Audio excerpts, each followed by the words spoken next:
sign it as Tracy, Dr. Tracy Verghese. So Dr. Tracy Wilson, as we know her, നമ്മുടെ പ്രേസി കൊച്ചമ്മയാണ്.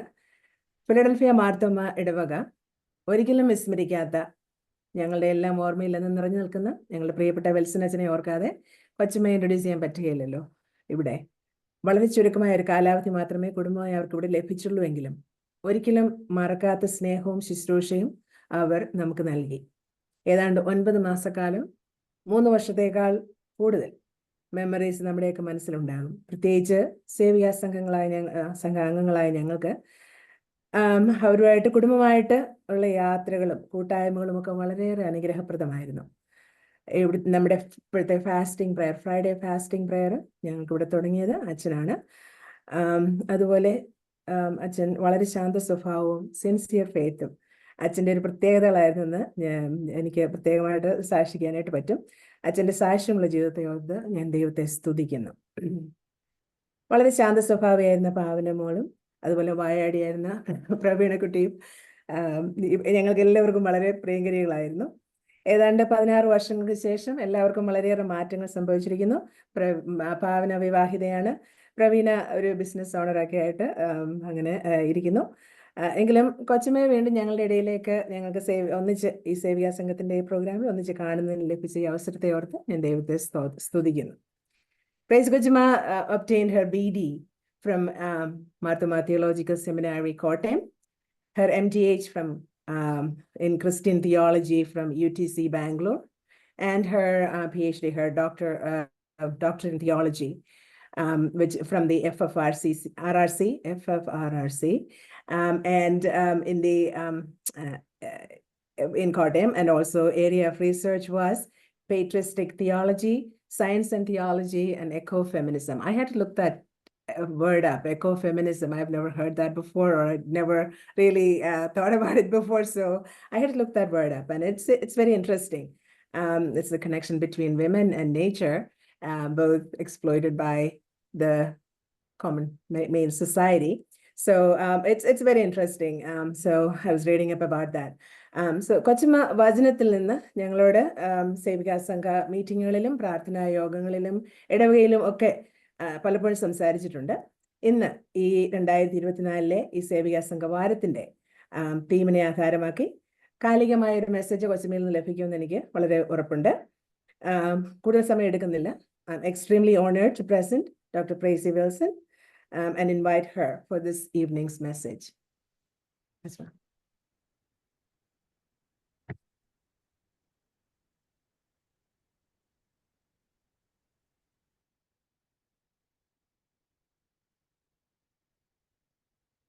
Thank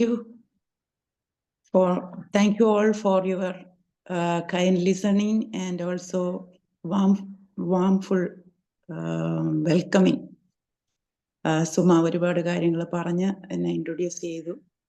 ഒപ്പം തന്നെ ഞാൻ ഈ meeting തുടങ്ങിയ സമയത്ത് ഒട്ടനവധി പേർ പഴയ സുഹൃത്തുക്കൾ ക്ഷേമാന്വേഷണങ്ങളൊക്കെ നടത്തി എല്ലാവരോടുമുള്ള സന്തോഷം അറിയിക്കുന്നു. ഇന്ന് നമ്മുടെ ഏകദേശം ഹാഫ് ആൻ അവർ നമുക്ക് കിട്ടുന്നുണ്ടല്ലോ. വചനധ്യാനത്തിനായിട്ട് തിരഞ്ഞെടുത്തിരിക്കുന്ന വേദഭാഗം ഇന്ന് 1-ാം പാഠമായി വായിച്ച ഗലാത്യർക്ക് എഴുതിയ ലേഖനം 3-ാം അധ്യായമാകുന്നു. അതിൽ നിന്ന് ഏകദേശം 3 വാക്യങ്ങൾ കുറിവാക്യമായിട്ട് വായിക്കും. എന്നാൽ ഇന്നത്തെ ധ്യാനം ഈ അധ്യായം ആകമാനം ആയിരിക്കും എന്ന് വിചാരിക്കുന്നു. എനിക്ക് ഒത്തിരി സന്തോഷം തോന്നി. ഈ ഒരു 7 ദിവസത്തെ പ്രോഗ്രാം ക്രമീകരിച്ചപ്പോൾ ഒരു ലേഖനം ഓരോ അധ്യായം വെച്ച് ആദ്യ പാഠമായി വായിക്കാനായിട്ട് തീരുമാനിച്ചതൊരു നല്ല കാര്യം തന്നെയാണ്. ഇന്ന് 3-ാം അധ്യായം വായിച്ചപ്പോൾ പ്രത്യേകിച്ച് ഈ സ്ത്രീകൾ സുവിശേഷത്തിന്റെ സാക്ഷികൾ എന്നുള്ളതിന് മിക്കവാറും എല്ലാ ഇടവകളിലും എല്ലാ പ്രസംഗങ്ങളിലും എടുക്കുന്ന ഒരു കുറിവാക്യം തന്നെ അതിലുണ്ട് എന്നുള്ളതും സന്തോഷപൂർവ്വം ഓർക്കുകയാണ്. ഗലാത്യർ 3:28 അതിൽ യഹൂദനും യവനനും എന്നില്ല, ദാസനും സ്വതന്ത്രനും എന്നില്ല, ആണും പെണ്ണും എന്നുമില്ല, നിങ്ങൾ എല്ലാവരും ക്രിസ്തുയേശുവിൽ ഒന്നത്രേ എന്നുള്ള ആ വചനം എല്ലാവരെയും ഒന്നിപ്പിക്കുന്നതും എല്ലാവരെയും ഐക്യഭാവത്തിൽ സൂക്ഷിക്കുന്നതും എല്ലാവരെയും ഒരേ മനോഭാവത്തോടുകൂടെ കാണേണ്ടതിന്റെ ഉത്തരവാദിത്തം നമ്മെ ഓർമ്മിപ്പിക്കുന്നതുമായിട്ടുള്ള വാക്യമാണ്. എന്നാൽ ഇന്ന് ഞാൻ വിചാരിക്കുന്നത് 3 വാക്യങ്ങൾ വായിക്കുവാനായിട്ടാണ്. അത് 3-ാം അധ്യായം 8-ാം വാക്യമുണ്ട്, 27-ാം വാക്യമുണ്ട്, 26-ാം വാക്യമുണ്ട്. അതിൽ 3-8 ഇങ്ങനെയാ പറയുന്നത്.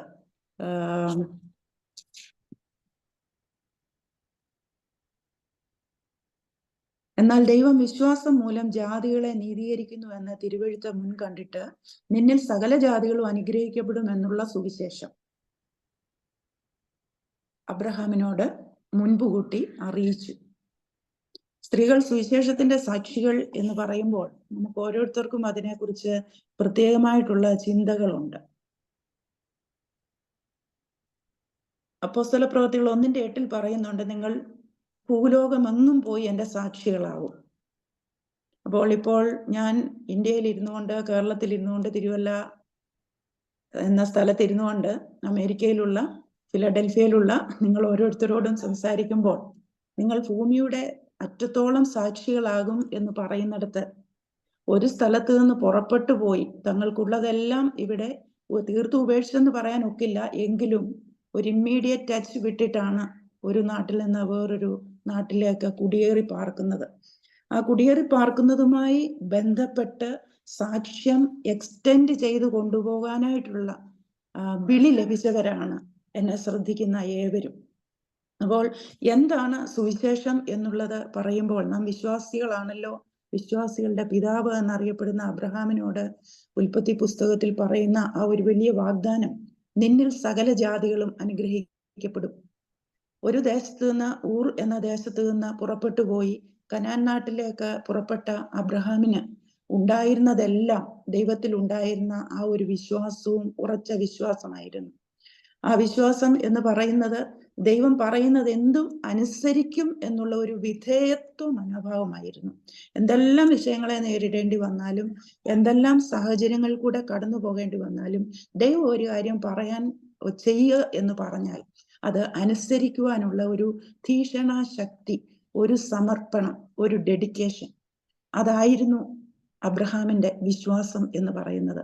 എന്നാൽ അതേ വിശ്വാസിയായി തെരഞ്ഞെടുക്കപ്പെട്ട അബ്രഹാമിൽ നിന്ന് ദൈവം പ്രതീക്ഷിക്കുന്ന ഒരു പ്രതീക്ഷയാണ്, നിന്നിൽ ഭൂമിയിലെ സകല വംശങ്ങളും അനുഗ്രഹിക്കപ്പെടും എന്നുള്ളത്. നീ ഒരു അനുഗ്രഹമായിരിക്കും, നിനക്ക് അനുഗ്രഹം ലഭിക്കും, നിന്റെ സന്തതി അനുഗ്രഹിക്കപ്പെടും. അതേപോലെ പ്രധാനമാണ് നിന്നിൽ സകല ജാതികളും അനുഗ്രഹിക്കപ്പെടും.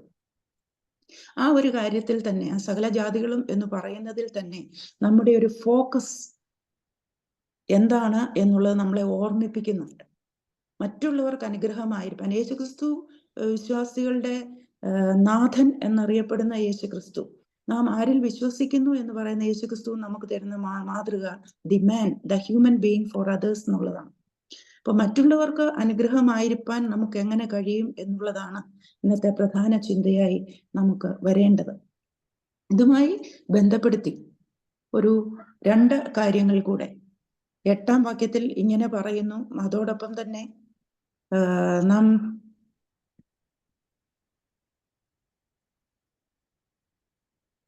26-ാം വാക്യം കൂടെ വായിക്കട്ടെ. 26-ഉം 27-ഉം വാക്യങ്ങൾ.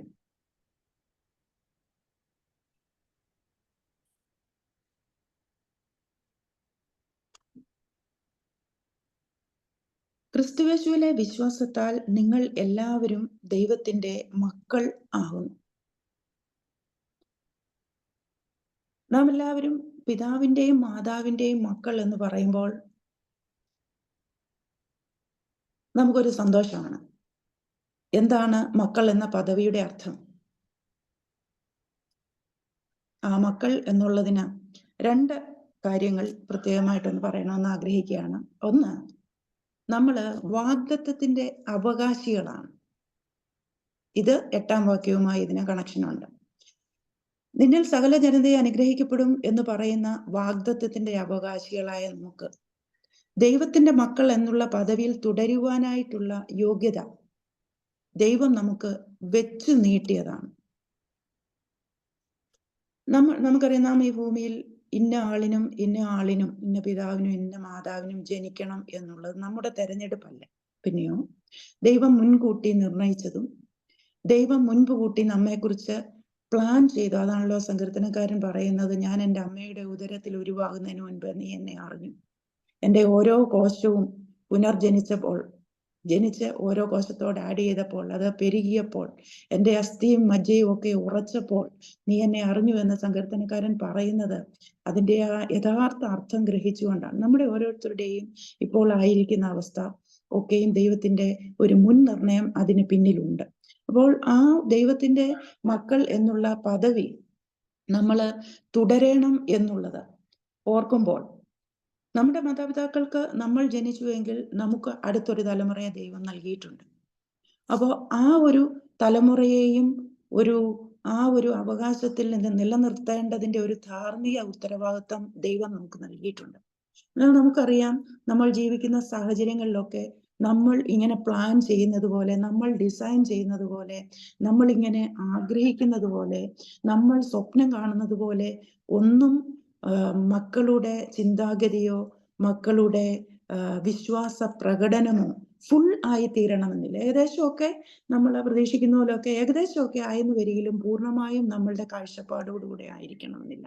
കാരണം അവരെയും ദൈവം സൃഷ്ടിച്ചത് വ്യത്യസ്ത ഇൻഡിവിജ്വൽസ് ആയിട്ടാണ്, ഡിഫറെന്റ് ഇൻഡിവിജ്വൽസ് ആയിട്ടാണ്, ഡിഫറെന്റ് കാഴ്ചപ്പാടുകളോടുകൂടെയാണ്.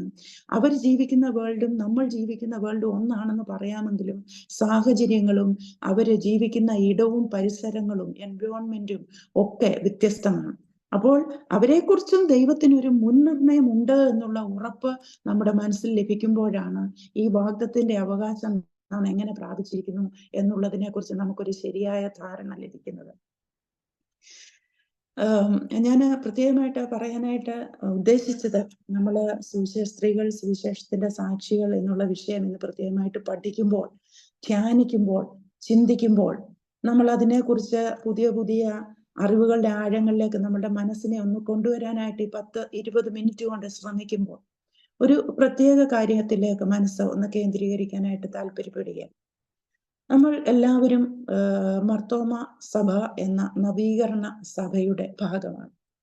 ഇപ്പോൾ നമ്മളുടെ കുടുംബം നവീകരിക്കപ്പെടണം എന്നൊരാശയം നമ്മുടെ സഭയുടെ പഠന വിഷയമായിട്ടൊക്കെ കഴിഞ്ഞ വർഷം ഉണ്ടായിരുന്നു. സേവ്യ സംഘത്തിന്റെ പഠന വിഷയം അങ്ങനെയായിരുന്നു കഴിഞ്ഞ വർഷത്തേത്.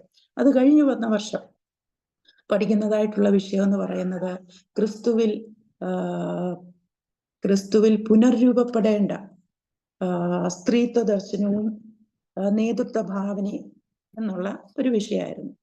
ഇപ്പോൾ നമുക്ക് സേവ്യ സംഘ ചിന്തയായിട്ട് ലഭിച്ചിരിക്കുന്നത് സ്ത്രീകൾ സുവിശേഷത്തിന്റെ സാക്ഷികൾ.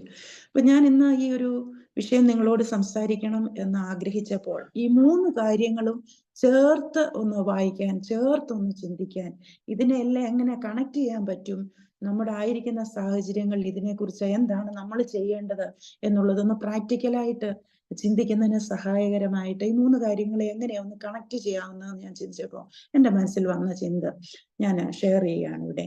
അതായത് നമ്മുടെ കുടുംബം നവീകരിക്കപ്പെടണമെന്ന് പറയുന്നു. ഈ നവീകരണം എന്ന് പറയുന്നത് ഇപ്പോൾ ആയിരിക്കുന്ന അവസ്ഥയിൽ സ്വസ്ഥമായിരിക്കുന്ന ഒരു അവസ്ഥയല്ല. നമ്മളെല്ലാവരും സമാധാനകാംക്ഷികളാണ്. സമാധാനമായിട്ട് മുന്നോട്ട് പോകണം. എനിക്ക് അവരമ്മയെ നല്ലതുപോലെ അറിയാം. അവിടെ മക്കൾ തമ്മിൽ എന്തെങ്കിലും ക്രിയേറ്റീവായിട്ടുള്ള കാര്യങ്ങളായിരിക്കും ചർച്ച ചെയ്യാൻ തുടങ്ങുന്നത്. പക്ഷേ പറഞ്ഞു വരുമ്പോൾ യുവത്വത്തിന്റെ ആത്മാവോടുകൂടെ സംസാരിക്കുമ്പോൾ മിക്കവാറും അങ്ങോട്ടും ഇങ്ങോട്ടും നല്ല ശക്തമായ ക്ലാഷസ് ഉണ്ടാകുമ്പോൾ അമ്മ പറയും, നിങ്ങൾ നിർത്ത്, ഇനി ഒന്നും പറയണ്ട, എനിക്ക് ഇച്ചിരി സമാധാനം വേണം എന്ന് പറയുന്ന അമ്മ എനിക്ക് ഓർമ്മയുണ്ട്. അതുപോലെ തന്നെയാണ് നമ്മുടെ വീട്ടിലുള്ള നമ്മുടെ പ്രോപ്പർട്ടിയൊക്കെ ഷെയർ ചെയ്യാൻ നേരമുള്ള ചർച്ചകളൊക്കെ വരുമ്പോൾ നമുക്കറിയാം, എല്ലാവരും കൂടി ഇരുത്തി ഒരു തീരുമാനം എടുക്കുക എന്ന് പറയുന്നത് ഒരുപാട് സംഘർഷഭരിതമായ, അത് ബലപ്രയോഗം എന്നുള്ള രീതിയിലല്ല, മനസ്സുകൊണ്ട് തന്നെ ഒരുപാട് തുറന്നു പറച്ചിലുകളും ഒരുപാട് മുറിവുകൾ ഏറ്റതും മുറിവുകളോ ഇങ്ങനെ ഷെയർ ചെയ്യുന്നതും വീണ്ടും അത് മുറിവിനെ ഒന്നുകൂടെ തീവ്രമാക്കുന്നൊക്കെയുള്ള അനുഭവങ്ങളൊക്കെ വരും. അപ്പം നമ്മൾ സാധാരണ ചെയ്യാറുള്ള എന്താണ്, ആരെങ്കിലും ഒരാളങ്ങ് തീരുമാനിക്കും, അതങ്ങ് എഴുതി വെക്കും, അല്ലെങ്കിൽ അതങ്ങ് ഇതേ ഉള്ളൂ എന്ന് പറയും, പിന്നെ അത് പതിയെ വർഷങ്ങളെടുത്ത് ഹീൽ ചെയ്യും. ഇങ്ങനെയൊക്കെയാണ് നമ്മുടെ കുടുംബങ്ങളുടെ ഒരു നവീകരണം, ഒരു പുതുക്കം, അല്ലെങ്കിൽ ഇങ്ങനെ പോകുന്ന രീതിയിൽ പോയാൽ ശരിയാവില്ല എന്നുള്ള ഒരു കാഴ്ചപ്പാടിൽ നിന്ന് പുറത്തു വരാനായിട്ട് നമ്മളായിട്ട് ശ്രമിക്കുന്ന, മാനുഷികമായി നമ്മൾ ശ്രമിക്കുന്നതായിട്ടുള്ള ശ്രമങ്ങളൊക്കെ അങ്ങനെയൊക്കെയാണ്. എന്നാൽ ഒരു കാര്യം ഓർക്കേണ്ടത്, ഒരു കുടുംബത്തിന്റെ ഒരു വ്യക്തി അകന്നു പോയാൽ ആ കുടുംബത്തിന് പൂർണ്ണതയില്ല. എപ്പോഴും ഇപ്പൊ നമുക്കറിയാം, പ്രാക്ടിക്കലായിട്ട് തന്നെ ഞാൻ പറയാം, നമ്മുടെ വീട്ടിൽ എല്ലാ കാര്യങ്ങളോടും യോജിക്കാതെ ഒരു സ്വതന്ത്ര ചിന്താഗതിയോട് വളരുന്ന ഒരു പൈതൽ പ്രായമായി കഴിഞ്ഞും കുടുംബത്തോടൊരു അകൽച്ച, കുടുംബത്തോട് ഞാൻ മനസ്സുകൊണ്ട് അകൽച്ച എന്നുള്ളതല്ല, അവർ പല കാര്യങ്ങളൊക്കെ വരുമ്പോൾ അവരങ്ങ് വിട്ടു നിൽക്കും. കാരണം ആ ആളിനും ആ ആള് പറയുന്ന കാര്യമാണ് ശരി എന്നുള്ള ചിന്തയോടുകൂടെ ആയിരിക്കുമ്പോൾ.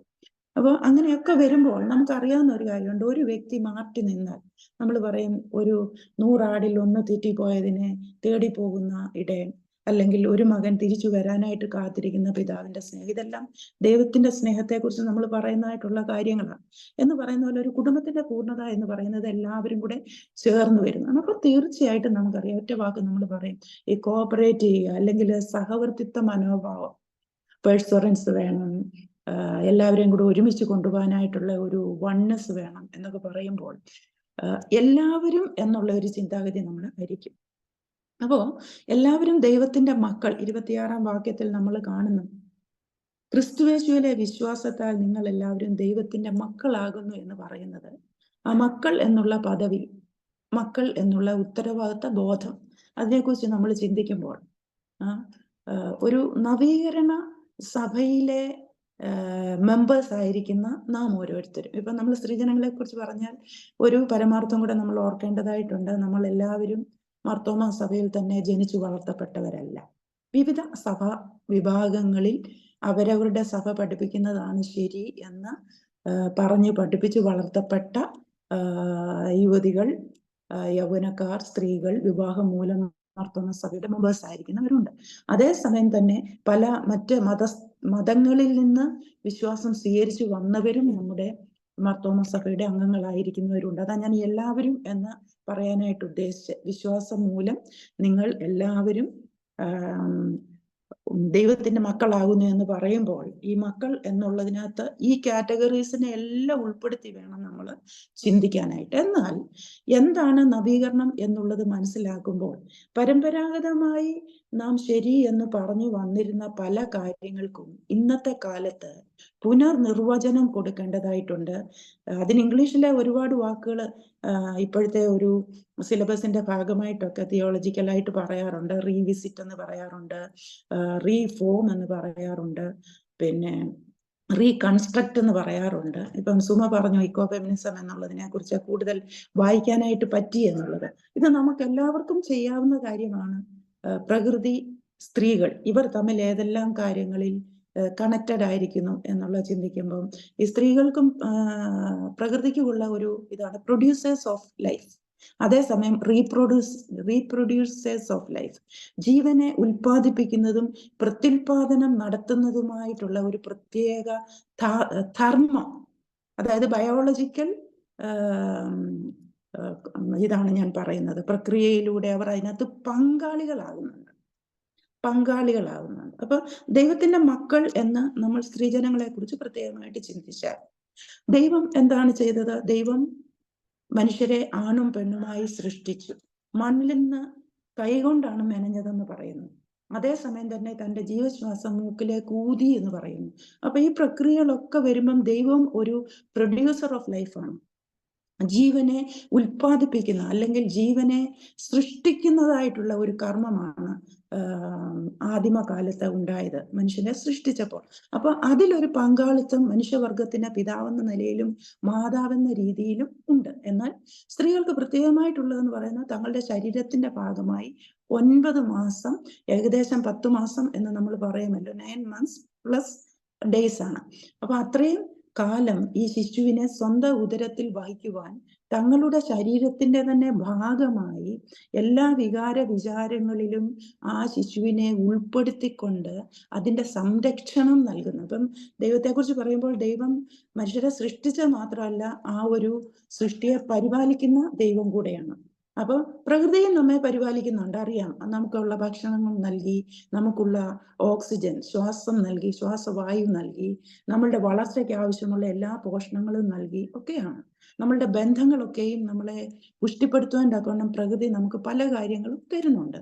അതുകൂടാതെ ദൈവം ഈ സ്ത്രീജനങ്ങൾക്ക് പ്രത്യേകമായിട്ട് തന്ന ഒരു പദവിയെക്കുറിച്ച്, ഉത്തരവാദിത്വത്തെ കുറിച്ച് പറയാനായിട്ട് ഞാൻ ആഗ്രഹിച്ചത് ഇതാണ്. ഈ 9 മാസം ചുമക്കുക. ഇപ്പം സുമയാണെങ്കിൽ വിൽസനച്ചനെ കുറിച്ച് പറഞ്ഞു, 9 മാസം വിൽസനച്ചനും കുടുംബവും നിങ്ങളുടെ ഇടയിൽ ഉണ്ടായിരുന്നു. ഇന്നലെയാണ് എൻ്റെ മനസ്സിൽ അങ്ങനെ ഒരു ചിന്താഗതി 9 മാസം എന്നുള്ളത് ഓർത്തപ്പോൾ പെട്ടെന്ന് ഞാൻ ഓർത്തു, ഒരു മാതാവിന്റെ ഉദരത്തിൽ ഒരു ഊമ്പിൽ ഒരു ശിശു കിടക്കുന്നത് പോലെയുള്ള സംരക്ഷണം ഞങ്ങൾക്ക്, ഞങ്ങളുടെ ഫാമിലിക്ക് സംരക്ഷണം തന്നവരാണ് എല്ലാ തരത്തിലും നിങ്ങൾ. ഞാനത് വിശദാംശങ്ങളിലേക്ക് കടക്കാനായിട്ട് ആഗ്രഹിക്കുന്നില്ല, കാരണം അത് വാക്കുകൾ കൊണ്ട് ഉരുവിടുന്നതിനേക്കാൾ അപ്പുറമാണ് അതിൻ്റെ ഒരു വികാരം എന്ന് പറയുന്നത്, അതിൻ്റെ ഒരു ഗ്രാറ്റിറ്റ്യൂഡ് എന്ന് പറയുന്നത്. എല്ലാ തരത്തിലും ഒരു സംരക്ഷണത്തിൻ്റെതായിട്ടുള്ള ഒരു വലയം സൃഷ്ടിക്കുമ്പോൾ അതിനുള്ളിൽ സുരക്ഷിതരായിരിക്കുന്നവർ. ഒരു മരണത്തെ അഭിമുഖമായി കണ്ട അച്ഛൻ അതിനോട് തുടർന്നുണ്ടായ എല്ലാ കാര്യങ്ങളിലും ഞങ്ങൾ കടന്നുപോയ എല്ലാ സ്ട്രെസ്സിലും ഞാൻ ഓർക്കുന്ന 12 ദിവസം ആ പഴ്സനേജിന്റെ മേളത്തെ ബെഡ്റൂമിൽ നിങ്ങൾ എനിക്ക് തന്നതായിട്ടുള്ള, എനിക്കും കുഞ്ഞുങ്ങൾക്കും തന്നതായിട്ടുള്ള പ്രൈവസി, അതിനകത്ത് നിങ്ങൾ ഒത്തിരി സാക്രിഫൈസ് ചെയ്തിട്ടുണ്ട്. ഞങ്ങളെ കാണാനായിട്ടൊക്കെ പലരും കൊച്ചമ്മയെ കാണണമെന്ന് പറഞ്ഞപ്പോൾ, അല്ല കൊച്ചമ്മയോടെ വിശ്രമിച്ചോട്ടെ, കൊച്ചമ്മയോടെ അല്പം റെസ്റ്റ് എടുത്തോട്ടെ എന്ന് ഓരോരുത്തരും പറയുമ്പോൾ നിങ്ങൾക്ക് വേദന ഉണ്ടായിരുന്നു, അതെനിക്കറിയാം, കാണാൻ പറ്റുന്നില്ലല്ലോ എന്നുള്ള വേദന. പക്ഷെ ഞാനവിടെ അനുഭവിച്ച ആ ഒരു പ്രൈവസി എന്ന് പറയുന്നത്, ഞാൻ ദൈവത്തോട് മുട്ടുകുത്തി പല കാര്യങ്ങൾ അപേക്ഷിക്കുകയും ദൈവത്തോട് അതിനുള്ള മറുപടി തേടുകയും ഒക്കെ ചെയ്തതിനു ശേഷമാണ് ഞങ്ങൾ അച്ഛൻ്റെ ബോഡിയുമായിട്ട് നാട്ടിലേക്ക് വരുവാനായിട്ട് ഇടയായത്. അതൊക്കെ നന്ദിപൂർവ്വം ഞാൻ ഓർക്കെയാണ്. നിങ്ങൾ തന്ന സപ്പോർട്ടിന് നന്ദി. ഒറ്റ വാക്കിൽ ഞാൻ നന്ദി പറഞ്ഞുകൊണ്ട് ആ ഒരു 9 മാസം എന്നുള്ളതിനെ കുറിച്ചാണല്ലോ കേട്ടുകൊണ്ടിരുന്നത്. അപ്പോൾ ഞാൻ പറയാനായിട്ട് വന്നത്, ദൈവത്തിന്റെ മക്കൾ എന്ന് പറയുമ്പോൾ, പ്രത്യേകിച്ച് സ്ത്രീജനങ്ങളെ കുറിച്ച് പറയുമ്പോൾ, as daughters of God, as daughters of the church, അങ്ങനെ ഒരു ബുക്ക് തന്നെ ഉണ്ട്, ഒരു വലിയ ബുക്ക് തന്നെ, ഒരു നല്ല ഒരു study book, biblical study book ഉണ്ട്. അപ്പോൾ അതൊക്കെ വായിച്ചു നോക്കുമ്പോൾ നമുക്കറിയാം, ആദിമകാലം മുതൽ തന്നെ പല സ്ത്രീകൾ ദൈവത്തിന്റെ ശുശ്രൂഷയിൽ മിനിസ്റ്റേഴ്സ് ആയിട്ട് ഇറങ്ങിയവരുടെ ചരിത്രം അതിനകത്തുണ്ട്. അവർക്ക് ദൈവത്തെക്കുറിച്ചുള്ള വിചാരങ്ങള്, അവർ ദൈവത്തെ കണ്ടത് എങ്ങനെയാണ്, ദൈവം കൊടുത്തതായിട്ടുള്ള ചുമതലകൾ അവർ നിർവഹിച്ചത് എങ്ങനെയാണ്, അവർ കണ്ട സ്വപ്നങ്ങളെല്ലാം അവർക്ക് നിവൃത്തിയാക്കുവാൻ കഴിഞ്ഞു, പിന്നെയും അത് സ്വപ്നങ്ങൾ അവശേഷിച്ചു, അടുത്ത തലമുറയ്ക്ക് എന്ത് കൈമാറി എന്നൊക്കെ ഉള്ളത് ആ ബുക്കിനകത്ത് വളരെ സ്പഷ്ടമായിട്ട് പറയുന്നുണ്ട്. ഞാൻ പറയാനായിട്ട് ഉദ്ദേശിച്ചത്, ഈ ദൈവത്തിന്റെ മക്കൾ എന്ന് പറയുമ്പോൾ നവീകരണ സഭയിലെ അംഗങ്ങളായിരിക്കുന്ന നാം എല്ലാവരും ദൈവം നടത്തുന്നതായിട്ടുള്ള ആ നവീകരണ പ്രക്രിയയിൽ പങ്കാളികളാകുവാൻ, അതാണ് ഞാൻ പറയാനായിട്ട് ഇത്രയും ഞാൻ വിശദീകരിച്ച് പറഞ്ഞത്, പാർട്ടേക്കേഴ്സ് ഓഫ് റിഫോർമേഷൻ എന്നുള്ളതാണ്. അതായത് മാർത്തോമാ സഭയുടെ അംഗങ്ങൾ എന്നുള്ള നിലയിൽ ഏതെല്ലാം കാര്യങ്ങളിലാണ് നമുക്ക് മാറ്റങ്ങൾ വരേണ്ടത്, നമ്മുടെ ചിന്താഗതികൾ ഏതെല്ലാം കാര്യങ്ങളിലാണ് മാറ്റം വരേണ്ടത്, പ്രത്യേകിച്ച് നമ്മുടെ സീനിയർ സിറ്റിസൺസ് ചിന്തിക്കേണ്ടതായിട്ടുള്ള കാര്യം, എല്ലാവരും പ്രത്യേകമായിട്ടുള്ള സാഹചര്യങ്ങളിൽ പരിമിതികളിൽ കഴിയുന്നവർ, എന്നാൽ മനസ്സുകൊണ്ട് നമ്മളെല്ലാം സഞ്ചരിക്കുന്ന നമ്മുടെ ആ മനസ്സുകൊണ്ടുള്ള സഞ്ചാര പാതകൾ എവിടേക്കാണ് പോകുന്നത്. ഇപ്പൊ എന്നെ കുറിച്ച് പറഞ്ഞാലും ഞാൻ ഇപ്പോൾ ചിന്തിക്കാറുണ്ട്, എപ്പോഴും പാസ്റ്റിൽ ജീവിക്കാനായിട്ട് നമ്മൾ ആഗ്രഹിച്ചാൽ അത് ചില മെമ്മറീസ് നമുക്ക് എപ്പോഴും ഒരു സന്തോഷം തരും. എന്നാൽ ആ മെമ്മറീസിൽ മുന്നോട്ടുള്ള പ്രക്രിയയിൽ നമ്മെ ദൈവത്തിന്റെ ഹിതപ്രകാരം ജീവിക്കുന്നതിന് സഹായകരമായ നല്ല ഓർമ്മകളെ ഓർത്തെടുക്കാനായിട്ട് നമ്മൾ ഒരു സെലക്ഷൻ നടത്തേണ്ടി വരും, ഒരു തെരഞ്ഞെടുപ്പ് നടത്തേണ്ടി വരും.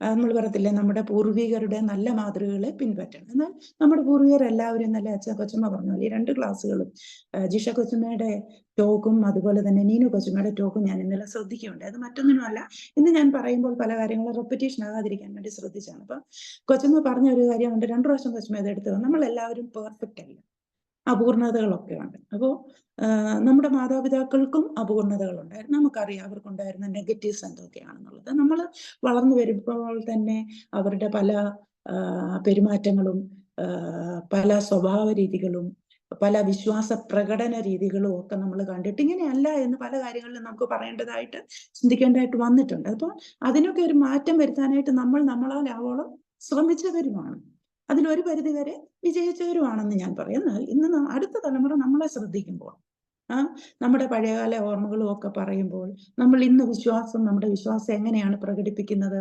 എന്നുള്ളത് വരുമ്പോൾ, അവര് നമ്മളോട് പറയുന്ന കാര്യങ്ങളൊക്കെ ഒന്ന് ശ്രദ്ധിക്കാനായിട്ടുള്ള ഒരു ശേഷി നമ്മൾ വർദ്ധിപ്പിച്ചെടുക്കേണ്ടതായിട്ടുണ്ട്. എന്നിട്ടത് വളരെ പേഷ്യൻസോടുകൂടെ ശ്രദ്ധിക്കാനും അവർക്ക് മനസ്സിലാകുന്ന രീതിയിൽ അതിനോടൊന്ന് മറുപടി പറഞ്ഞു കൊടുക്കാനും ഉള്ള ഒരു അവസരങ്ങൾ സൃഷ്ടിക്കുന്നത് നല്ലതായിരിക്കും.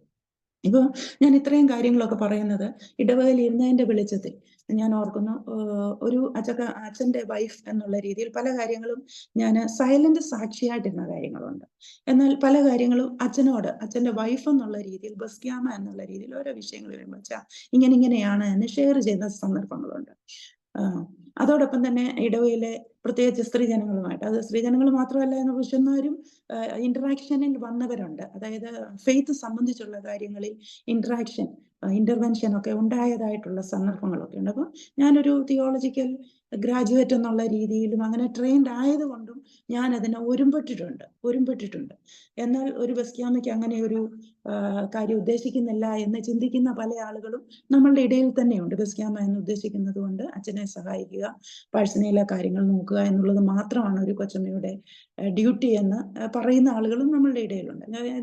അതങ്ങനെയൊക്കെ ആണെങ്കിലും ഞാൻ പറയാനായിട്ട് ഉദ്ദേശിക്കുന്നത്, അത്തരം വ്യത്യസ്തതകളുടെ നടുവിൽ നാം എല്ലാവരും ദൈവത്തിന്റെ മക്കളാണ് എന്നുള്ളത് ഓർക്കുമ്പോൾ, അതുപോലെ തന്നെ നവീകരണ പ്രക്രിയയിൽ പാർട്ടേക്കേഴ്സ് ആണ്. ഇപ്പൊ അബ്രഹാമിനെ കുറിച്ച് പറയുമ്പോഴും അത് അബ്രഹാമിന് വേണമെങ്കിൽ ഊർ എന്ന ദേശത്ത് തന്നെ ഇരുന്നു കൊണ്ട് തന്നെ ദൈവത്തിന്റെ സാക്ഷിയായി തുടരാമായിരുന്നു. പക്ഷെ ദൈവം അബ്രഹാമിനെ കുറിച്ച് ഉദ്ദേശിച്ച നിയോഗം എന്ന് പറയുന്നത് അബ്രഹാമിനെ അവിടെ നിന്ന് പുറപ്പെടുവിച്ച് വേറൊരു നാടിന്റെ എല്ലാ സാഹചര്യങ്ങളിലൂടെയും കടത്തിക്കൊണ്ടുപോയി അങ്ങനെ നേരിടേണ്ട വിഷയങ്ങളെ എല്ലാം വിശദമാക്കുന്നില്ല എന്ന് വരിയിൽ പോലും നമുക്കത് മനസ്സിലാകും, അനുഭവസ്ഥരായതുകൊണ്ട് മനസ്സിലാകും. കാരണം കൂടുതലും നമ്മുടെ കൾച്ചർ അല്ലാത്ത ആളുകൾ താമസിക്കുന്ന ഒരിടത്തേക്ക് വരുമ്പോൾ നമ്മൾ അതുവരെ പ്രാക്ടീസ് ചെയ്തുകൊണ്ട് വന്നിരുന്ന ഒരു ഫെയ്ത്തിന്റെ ഡയമെൻഷൻ എന്ന് പറയുന്നത് ഒരുപാട് നമ്മളെ വിശാലമാക്കേണ്ടി വരും. നിന്നിലൂടെ ജാതികൾ അനുഗ്രഹിക്കപ്പെടും എന്ന് പറയുമ്പോൾ ജാതികൾ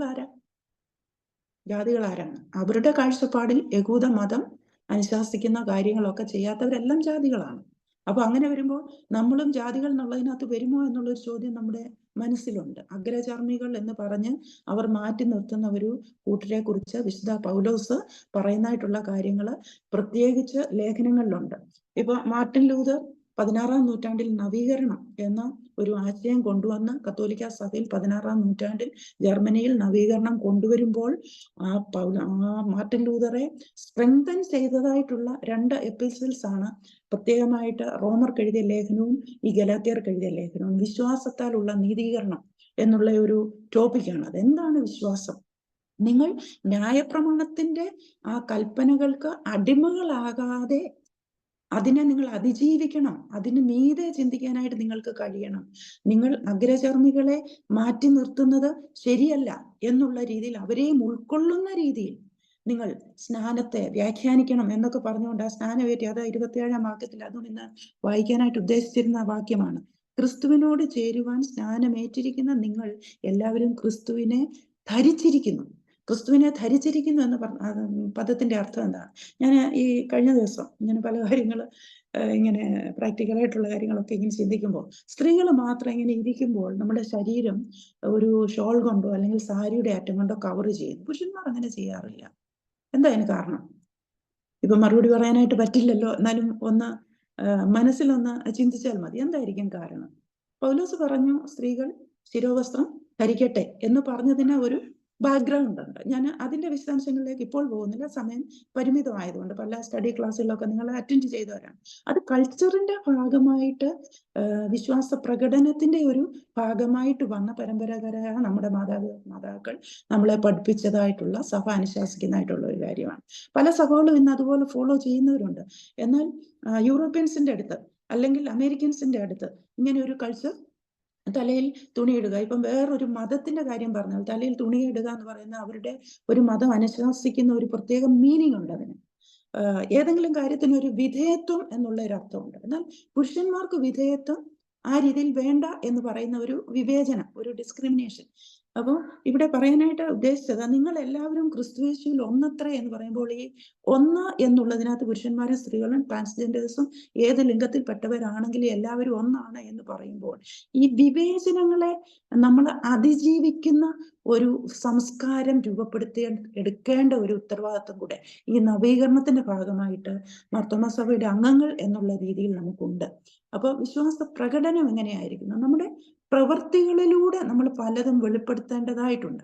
എന്നാൽ ന്യായപ്രമാണം ഇങ്ങനെ പറയുന്നു, അതുകൊണ്ട് ഞങ്ങൾ ഇങ്ങനെ ചെയ്യുന്നു എന്നുള്ള പ്രകടന പരത, ഈ വാക്കുകളൊക്കെ എത്രമാത്രം കിട്ടും എന്നെനിക്കറിയില്ല. എന്നാലും ഈ കേൾക്കുന്ന വാക്കുകൾ എന്താണെന്നുള്ളത് നിങ്ങൾ പിന്നീടും ഒരു അന്വേഷണം നടത്തി സ്വയം ഉത്തരം കണ്ടുപിടിക്കുന്നത് നല്ലതായിരിക്കും. ഒരു പ്രകടന പരത എന്നൊക്കെ പറയുമ്പോൾ പല കാര്യങ്ങളും നമ്മൾ മറ്റുള്ളവരെ കാണിക്കാനായിട്ട് നമ്മൾ അന്നേരത്തേക്കൊന്ന് പ്രകടിപ്പിക്കും. പക്ഷെ നമ്മുടെ ഉള്ളിൽ നിന്ന് അത് വരുന്നതാണോ എന്നുള്ള ഒരു ചോദ്യം, മറ്റുള്ളവരെ പ്ലീസ് ചെയ്യാനായിട്ട്, പ്രസാദിപ്പിക്കാനായിട്ട് പല കാര്യങ്ങളും നമ്മൾ ചെയ്യുന്നത് നമ്മുടെ ഉള്ളിൽ നിന്ന് സുവിശേഷത്തിന്റെ സാക്ഷ്യം വഹിച്ചുകൊണ്ടാണോ ചെയ്യുന്നത് എന്നുള്ള ഒരു ചോദ്യം നമ്മൾ ഉയർത്തേണ്ടതായിട്ടുണ്ട്. ഞാൻ പ്രധാനമായിട്ടും 3 കാര്യങ്ങളാണ് പറയാനായിട്ട് ആഗ്രഹിച്ചത്. ഒന്ന്, നമ്മൾ എല്ലാവരും അബ്രഹാമിനെ പോലെ നിങ്ങൾ മൂലം ലോകമെല്ലാം അനുഗ്രഹിക്കപ്പെടും എന്ന് പറഞ്ഞതായിട്ടുള്ള അനുഗ്രഹത്തിന്റെ അർത്ഥം എന്താണ്? നാം ഓരോരുത്തരും നമ്മുടെ കഴിവനുസരിച്ച് നമ്മുടെ സാമ്പത്തികമായിട്ടുള്ള കാര്യങ്ങൾ ഷെയർ ചെയ്യുന്നവരാണ്. അതുപോലെ തന്നെ നമ്മുടെ വാക്കുകൊണ്ട് മറ്റുള്ളവരെ പ്രോത്സാഹിപ്പിക്കുകയും മറ്റുള്ളവരെ ഞങ്ങൾ കൂടുണ്ട് എന്നുള്ള ഒരു ഉറപ്പ് നൽകുന്നതിന് വാക്കുകൊണ്ടും നമ്മുടെ ഫിസിക്കൽ പ്രസൻസ് കൊണ്ടും ഒക്കെ നമ്മൾ സാക്ഷ്യം നിർവഹിക്കുന്നവരാണ്. അതേപോലെ തന്നെ ഞാൻ പറയാനായിട്ട് ശ്രമിച്ചത്, നമ്മളെല്ലാവരും ദൈവത്തിന്റെ മക്കൾ എന്നുള്ളത് നവീകരണ പ്രക്രിയയിൽ നമ്മളെല്ലാവരും തുല്യ പങ്കാളികളാണ്. പുരുഷന്മാരും സ്ത്രീകളും ഏത് ലിംഗത്തിൽപ്പെട്ടവരും തുല്യ പങ്കാളികളാണ് എന്നുള്ള ഒരു ഉത്തരവാദിത്വ ബോധം സ്ത്രീകളായ നമുക്ക് വേണം എന്നുള്ള ഒരു കാര്യം കൂടെ ഞാൻ പ്രത്യേകമായിട്ട് പറയാനായിട്ട് ശ്രമിച്ചു. അതുപോലെ തന്നെ വേർതിരിവുകളെ, വിവേചനങ്ങളെ അതിജീവിക്കുന്ന ഒരു ക്രിസ്തുവിനെ ധരിക്കുക എന്നുള്ളത് ഉദ്ദേശിക്കുന്നത് നമുക്ക് പ്രൊട്ടക്ഷൻ നൽകുന്ന ക്രിസ്തു എന്നതിനേക്കാൾ അപ്പുറമായി നമ്മുടെ ഹൃദയത്തിന്റെ കൽപ്പലകളിൽ എഴുതുക എന്ന് പറയുന്നത് പോലെ നമ്മുടെ ഉള്ളിൽ ക്രിസ്തുവിനെ വഹിക്കുന്ന, ക്രിസ്തുവിനെ ധരിക്കുന്ന. ഇപ്പൊ നമ്മൾ പുറമെ വസ്ത്രം ധരിക്കുമ്പോൾ നമുക്ക് ഉള്ളിൽ ഒരു കോൺഫിഡൻസ് ആണ്, we are okay, I am okay. ആ ഒരു കോൺഫിഡൻസ് ആണ് മറ്റുള്ളവരുടെ മുൻപിൽ നമുക്ക് ധൈര്യപൂർവ്വം നിൽക്കാനായിട്ട് പറ്റുന്നത്. എന്ന് പറയുന്നത് പോലെ ക്രിസ്തുവിനെ ധരിച്ചിരിക്കുന്നു എന്ന് പറയുമ്പോൾ ക്രിസ്തുവിന്റെ ആ ദൈവരാജ്യ മൂല്യങ്ങളെ, നമുക്കെല്ലാം അറിയാം, ക്രിസ്തുവിന്റെ ആ ദൈവരാജ്യ മൂല്യങ്ങളെ നമ്മൾ പൂർണ്ണമായി ഉള്ളിൽ സ്വീകരിച്ച് അതിനുവേണ്ടി നമ്മൾ നിലനിൽക്കുന്നു എന്നുള്ള ആ ഒരു ധൈര്യം നമ്മെ എല്ലാവരെയും നയിക്കട്ടെ. മുൻപോട്ടുള്ള പാതയിൽ ക്രിസ്തുവിന്റെ സാക്ഷ്യം വഹിക്കാൻ നമ്മുടെ അടുത്ത തലമുറയോടും ക്രിസ്തുവിന്റെ ആ ഒരു മൂല്യങ്ങളെ പകരുവാൻ ദൈവം നമുക്ക് ഇടയാക്കട്ടെ എന്നുള്ള പ്രാർത്ഥനയോടുകൂടെ നിർത്തട്ടെ. ദൈവം നമ്മെ ഓരോരുത്തരെയും അനുഗ്രഹിക്കുമാറാകട്ടെ.